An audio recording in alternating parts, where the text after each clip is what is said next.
me. So today I have the house to myself for about 2 hours because Grandma, Mummy, Daddy and George have gone out for a walk in Lime Park, but I'm not going because I'm doing all this Duke of Edinburgh stuff and I can't bother going for more walking and I've got some homework to do and stuff. So I thought it'd be the perfect opportunity to make a video even though it's a day early because I probably won't have time tomorrow because I've got a Duke of Edinburgh meeting and blah blah blah. I'm talking too much now. Let's carry on with the video.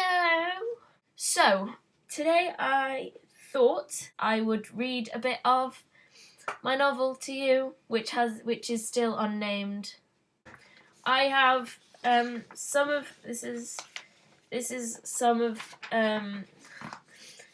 chapter 1. It's not all of it. I'm almost done chapter 1. Even though I've not quite finished chapter 1 yet, I have got like about a page of chapter 2 already. So I'm doing well. Bear with me, I do have a cold and I hardly ever read this out loud, so bear with me if I make mistakes. Occasionally, my mind wandered back to when I was a clueless 10-year-old who easily got lost in her own tears, questioning herself in agony whether she would take her last breath silently in her sleep or gasping for air in a flurry as salty water filled her lungs. That was when I was scared of the certainty that my life will eventually come to an end, and terrified of the uncertainty of how my life would end. But I soon grew out of my fear of death. It began to sound like a wonderful adventure, particularly to a 16-year-old pessimist with messy hair and a lack of faith in humanity. Don't get me wrong, I surely wasn't looking forward to it, but it did hold great mystery that intrigued me far more than was probably healthy. My 10-year-old self was routinely biting her nails until they bled, feeling trapped and condemned to a life where death is the only option and it couldn't be overcome, as if life was a game where all the competitors fight to be the one that escapes death, except there was never a winner. I hated thinking that we all live to die, but we do, and it is extraordinary. From the second you are born, you begin to die. Beginning to die, I realize now, is simply the act of dying, in which everyone is experiencing constantly. However, death itself holds no value of time and only occurs in the imperative flicker between a heartbeat and a sudden silence. It is the magic that decides the final word of our final sentence, of our final chapter, and at last, death closes the book. This I learnt as I knelt by my father in the hospital bed, where the only sound was the heart monitor beeping away, which was attached to my dad through tangles of wires, a sound that I never quite appreciated enough until it ceased. Anyway, the silence was not long filled by the loud and endless sobs of my mother, who, for the past week, had been talking to my weak and almost lifeless father about keeping strong and alive, that I wouldn't be surprised if he decided to die on purpose, just to erase that nauseating voice in his ear 24/7. I mean, I get tempted sometimes.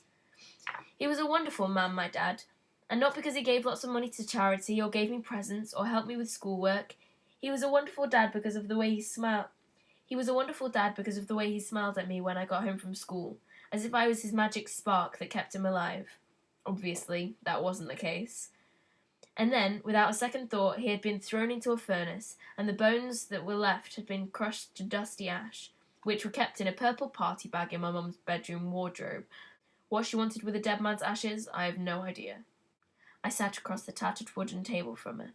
Her blue eyes glared into mine, and I wished I hadn't inherited my father's dull brown eyes, but her gleaming blue eyes, so that I could have glared back at her in a war of the harsh silence that had been between us since the previous night, beginning at the sound of smashed glass. But as we ate across the table from one another, I noticed her blue eyes travel down to my collarbone, as they began to moisten slightly. She finally broke our silence with a quiet, timid sorry. No explanation needed.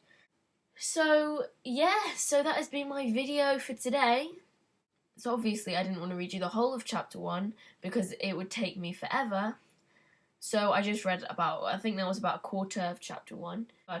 So I have like another hour to myself, so I need to get some damn homework done. And then when they get back, we're having Greek salad and Greeky stuff. And Daddy's made some pita bread as well.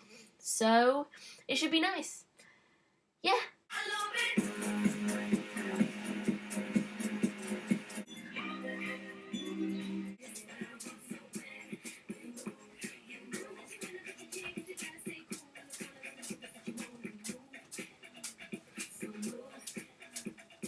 Africa,